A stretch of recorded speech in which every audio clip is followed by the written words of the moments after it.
Bonjour les amis, Maurice Kamto porte plainte à 9 patrons de presse et il porte plainte devant le Conseil national de la communication CNC en espérant que ce dernier va se préroger sur sa prérogation, celui d'appeler à l'ordre tous ces patrons de presse.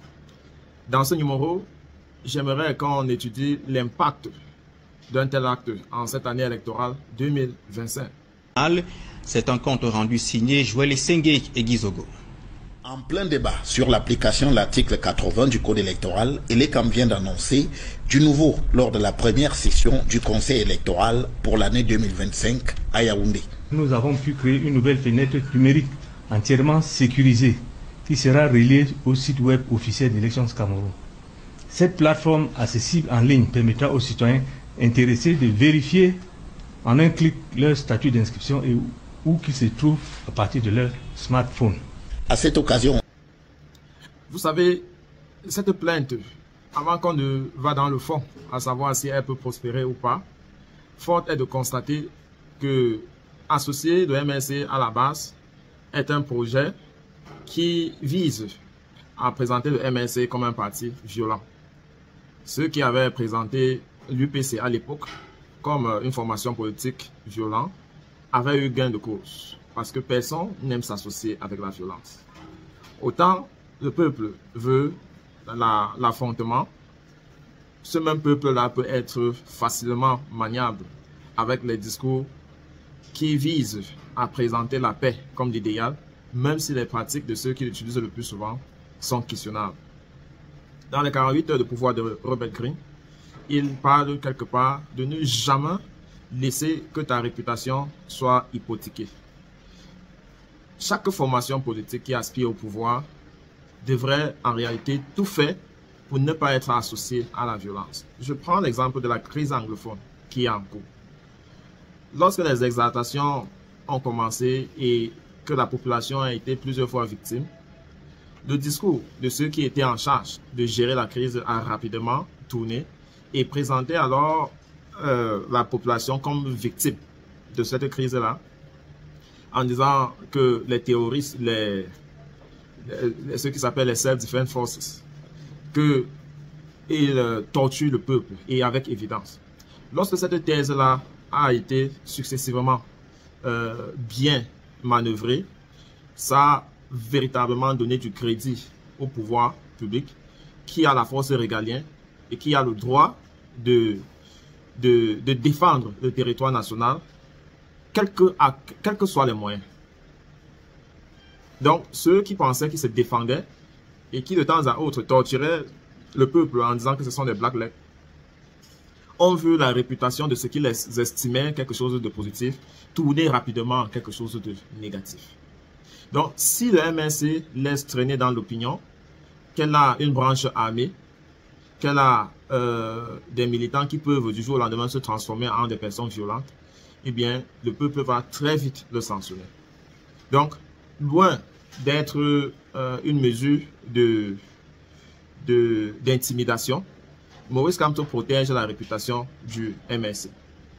Dans le combat de l'alternance que nous menons, il faut être ouvert, mais de façon mesurée. Très tôt cette année, Maurice Kamto a produit les 10 commandements pour être en alliance avec le ou alors pour se réclamer apôtre, on va le dire ainsi, de la Renaissance. Et les 10 commandements tournaient autour de la citoyenneté qui parle d'aimer le Cameroun, protéger le Cameroun, parler bien du Cameroun, avoir sa carte, voter, défendre son vote et bien d'autres. Donc, les 10 commandements tournent autour de la citoyenneté. Et cela est fait de façon bien pensée. C'est-à-dire qu'il ne faut pas céder la voix aux sirènes de la division et de la violence. Il faut rester accroché aux idéaux du MLC, notamment le changement dans la paix.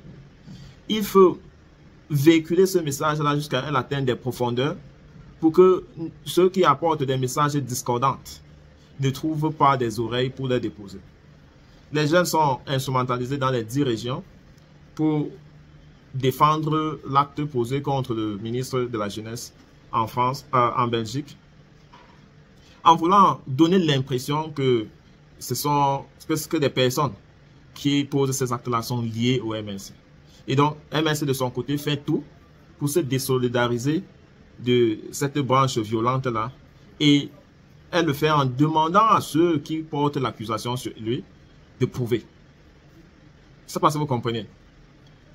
Au lieu de jouer le jeu des pouvoirs publics qui veulent procéder par la dénonciation, ils préfèrent s'attaquer à ceux qui disent que la BAS est une faction du MNC pour qu'ils apportent les preuves.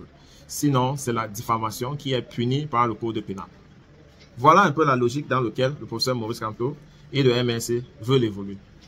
Pour qu'on ne laisse pas dans l'opinion distiller des messages truqués pour des objectifs qu'on sait déjà. On a vu en 2018 des personnes bien réfléchies, intellectuelles de leur capacité, dire un certain nombre de choses. Et cela nous emmène à la deuxième partie de notre analyse, le fond. Sur le fond, est-ce que ce message, est-ce que cette plainte peut prospérer? Dans un pays normal, elle pourra prospérer. Mais le MNC a les antécédents qui malheureusement suivent la lenteur judiciaire. Chaque fois que le MNC porte plainte, ça prend des jours, des mois, vu des années. Par exemple, le cas de Mesanga Nyamdjin contre Maurice Kamto, qui date de 2018 jusqu'à nos jours, les pouvoirs publics n'arrivent pas à identifier Mesanga Nyamdjin et pourtant il est sur les plateaux chaque dimanche. C'est un peu à ça que ressemble notre justice. Maurice Kamto a porté plainte contre Patrick Rifoué, Yves Abama et un certain nombre de personnes qui ont pris la légèreté de dire un certain nombre de choses contre le MNC. Plusieurs mois après, force est de constater que ces plaintes-là n'ont pas beaucoup prospéré.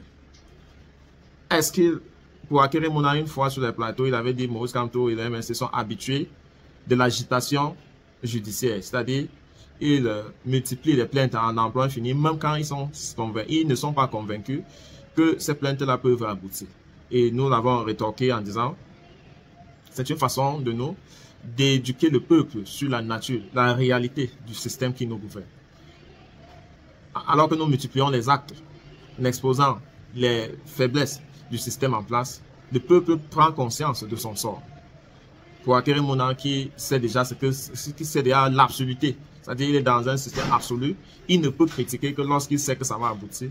On voit comment ce comportement lui est tenu un peu plus loin du peuple que le professeur Maurice Kamto.